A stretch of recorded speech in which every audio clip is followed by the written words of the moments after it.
Chennai shopping మాల్లో ఉగాది వేడుకలు. మీ పండుగ షాపింగ్ చెన్నై షాపింగ్ మాల్లో చేయండి. అందమైన వస్త్రాలతో పాటు విలువైన బహుమతులు పొందండి. వెళ్ళిపోయిండ్రు. రాత్రి డ్యూటీలో ఉంది, ఎవరో వారిని పిలవండి అన్నాడు. వారిని నేను వెళ్ళా. అనగారు నువ్వేనా రాత్రి డ్యూటీలో ఉందన్నాడు. ఆ లైట్ ఎందుకు వెలుగుతుంది అన్నాడు. నైట్ 3 గంటలకు లేచినప్పుడు లైట్ వేస్తాం కదా సార్, ఆ లైట్ వెలుగుతుంది.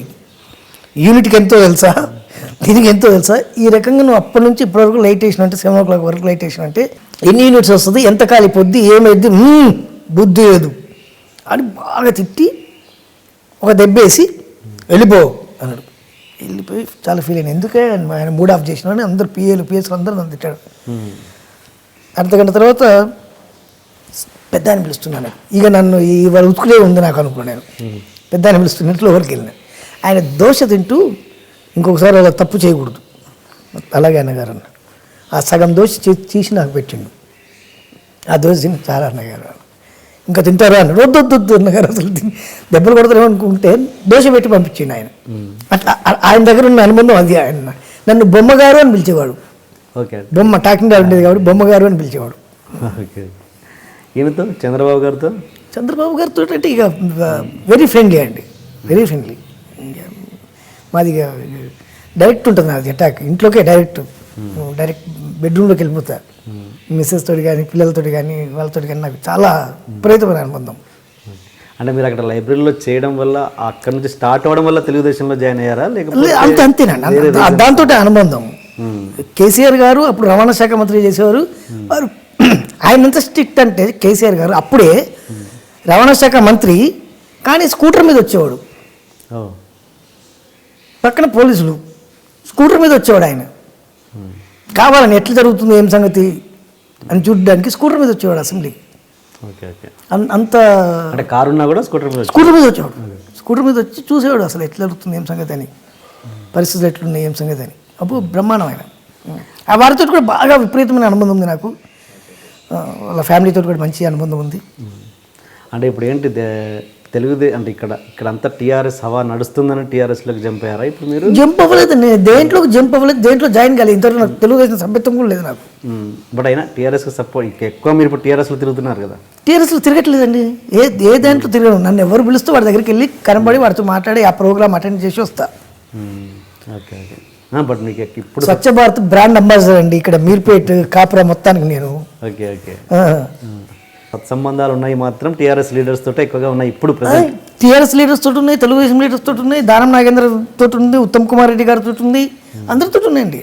నారాయణ గారు మంత్రి గారు, నారాయణ గారు సిపిఎం నారాయణ గారితో ఉన్నాయి, అందరితో ఉన్నాయి. నేను ఒక డప్పు కొట్టేటోను సార్. మీ ప్రోగ్రామ్ అంటే మీకు వచ్చి డప్పు కొడతా, పలానా వాళ్ళ ప్రోగ్రామ్ ఉందంటే పలానా వాళ్ళకి వెళ్ళి డప్పు కొడతా, అంతవరకే. డబ్బులు ఇస్తే ఎక్కడైనా చేస్తారు అంతే, 100% అంతే, పక్కా. ఏ ప్రోగ్రామ్ అయినా చేస్తారు, ఏ ప్రోగ్రామ్ అయినా చేస్తా, ఏ పార్టీకి అయినా చేస్తా, ఎవరికైనా చేస్తా. పార్టీ అని కాదు, ఎలాంటి ప్రోగ్రామ్ అయినా, ఎలాంటి డబ్బులు ఇస్తే దేనికైనా సపోర్ట్ చేస్తా. బూతులు ఏందైతే చేస్తా. నేను డిస్కోథెక్లకు వెళ్ళను, పబ్లకు వెళ్ళను, క్లబ్లకు వెళ్ళను, నాకు అలవాటు లేవు. మీరు ఇక్కడ ఎందుకు మీరు అటు film Nagar side Jubilee side ఎందుకు ఇల్లు కట్టుకోలేదు? ఇష్టం లేకనా లేకపోతే? ఇక్కడ నా దుకాణం అక్కడ సార్, పొద్దున్నే ఇక్కడ లేస్తా, అక్కడికి పోయి షటర్ తీస్తా, షటర్ తీసిన తర్వాత ఎందుకు సినిమా దుకాణం షటర్ ఓపెన్ చేస్తా, దుకాణం తీసుకుంటా, సాయంత్రం ప్యాకప్ కాగానే ఇక్కడికి వచ్చేస్తా. ఇక్కడ మాకు అంటే మా ఫ్యామిలీ మొత్తం ఇక్కడే ఉంది కాబట్టి, మా అమ్మ కానీ మా అన్నయ్యలు కానీ మా అక్క కానీ మా చెల్లె కానీ అందరం ఇక్కడ సరౌండింగ్స్ కాబట్టి ఇక్కడ ఉండాల్సింది. ఫిల్మ్ నగర్లో కూడా ల్యాండ్ ఉంది నాకు. అంటే అందరూ అక్కడికి ఉండడానికి ఇష్టపడతారు కదా? ఏముంది sir, 1 hour before 1 hour 9 o'clock shooting అంటే 7 o'clock ఇక్కడ నుంచి బయలుదేరినట్టు సరిపోద్ది నాకు. Happy friend. సెలబ్రిటీ అన్న వాళ్ళు మామూలు జనాలలో కలిసి ఉండడం అన్నది ఎంతవరకు ప్లస్ అవుద్ది మైనస్ అవుద్ది? మామూలు జనాలంటే మామూలు జనాలు మీన్స్ అంటే సెలబ్రిటీ హోదా కాకుండా మామూలు ప్రేక్షకులు వీళ్ళతోటి వాళ్ళలో కలిసి ఉండడం చాలా మంచిదండి అది. ఇప్పుడు నేను చూడండి, ఇప్పుడు ఇక్కడ housing board, Moula Ali housing board Mangapuram కాలనీలో ఉందంటే ఈ ఏరియా అందరికీ నేను ఇక్కడ మెగాస్టార్. ఒక రజనీకాంత్, ఒక చిరంజీవి, ఒక మోహన్ లాల్, ఒక మమ్ముట్టి, ఒక వేణుమాధవ్ ఈ ఏరియాలో. వాళ్ళందరినీ మిక్సీలో గ్రైండ్ చేసిస్తే దట్ ఈస్ వేణుమాధవ్ ఈ ఏరియాలో. ఏ జరిగినా ఎక్కడున్నా ఎవరి ఫంక్షన్ ఉన్నా వచ్చి కార్డు ఇచ్చిపోతారు, కంపల్సరీ వాటికి అటెండ్ అవుతారు. నేను ఎట్ ద సేమ్ టైం పొద్దున్న లేస్తే కళ్ళ ముందు కనబడ్డప్పుడు కొంచెం చీప్ అయ్యే అవకాశాలు కూడా ఉంటాయి కదా? అస్సలు ఉండదు సార్. ఎందుకు చీప్ అవుతాం? చీప్ మీన్స్ అంటే రోజు చూసే మొహమే కదా అన్నట్టుగా అలా కానివ్వండి, దానివల్ల నాకేం ఇబ్బంది ఉందా? అట్లే ఉండదు. మీ జీవితంలో ఇప్పటివరకు చాలా విషాదకరమైన సంఘటన కావచ్చు, ఏదైనా ఇండస్ట్రీ సంబంధించి పర్సనల్గా సంబంధించి ఏదైనా ఉందా? ఉంది సార్. చెప్పండి. మా నాన్నగారు చనిపోవడం. ఓకే, ఎప్పుడండి చనిపోయింది? 16 years అవుతుంది సార్. మాట్లాడుతూ మామూలుగా ఉన్న వినయ్ షూటింగ్లో ఉన్న నేను గండిపేటలో వివి వినాయక్ గారి షూటింగు, బాలేబాబు సినిమా.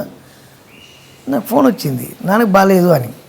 సరే బాగాలేదు కదా అనుకుని తర్వాత కేర్ హాస్పిటల్ తీసుకెళ్ళారు. కేర్ హాస్పిటల్ తీసుకెళ్ళిన తర్వాత హార్ట్ స్ట్రోక్ వచ్చిందని చెప్పారు. నాకు ఇక్కడ టెన్షను, ఆడ వాళ్ళకి చెప్పలేను.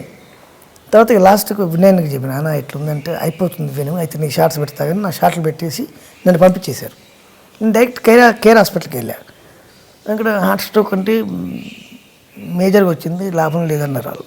కాక చూడండి సార్ అని చెప్తే బాలయ్య బాబు అప్పుడు నుండి కేర్ వాళ్ళకి ఫోన్ చేసి టేక్ కేర్ అండి, చాలా జాగ్రత్త చూసుకోండి అని బాలయ్య బాబు తెలిసింది విషయం.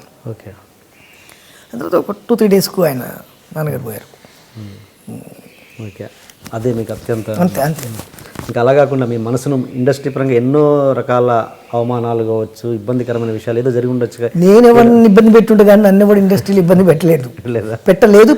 పెట్టలేడు. ఎట్లా, ఎందుకంత నమ్మకం? నా మీద నాకు నమ్మకం అంతే. నేను ఎవరికి భయపడను, అస్సలు భయపడను. ఓకే. బట్ మీరు స్టేజ్ల మీద చాలా మంది హీరోలకి మస్కాలు కొడుతుంటారుగా? మస్కాలు అసలు కొట్టనండి. మస్కాలు కొట్టాల్సిన అవసరం నాకే ఉంది సార్. మస్కాలు అంటే ఆ బాడీ లాంగ్వేజ్ కాబట్టి అలా అంటే వాళ్ళు పెద్దవాళ్ళు కాబట్టి వాళ్ళని గౌరవించాల్సిన అవసరం ఉంది కాబట్టి గౌరవిస్తూ తప్పితే ఎవరికి పడితే ఆడికి ఉండదు.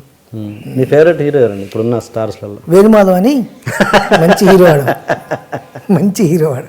భూకైలాస్, ప్రేమ, హంగామా అలాంటి సినిమాలు చేసిండాడు. మంచి హీరో అన్నాడు.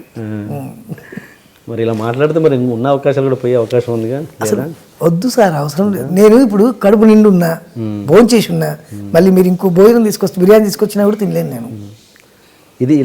ఇదే మాటలు సినిమా కెరీర్ బిగినింగ్లో మాట్లాడే వల్ల సపోజ్ ఇదే ఇంటర్వ్యూ నాకు బాగా బలుపు ఎక్కువ సార్. నాకు బాగా బలుపు ఎక్కువ, ఈగో ప్రాబ్లం ఎక్కువ. నేను ఎవరిని అంటే నన్ను ఎవడు భయపెట్టియలేడు, ఎవరైనా సరే నన్ను భయపెట్టియలేడు అంతే.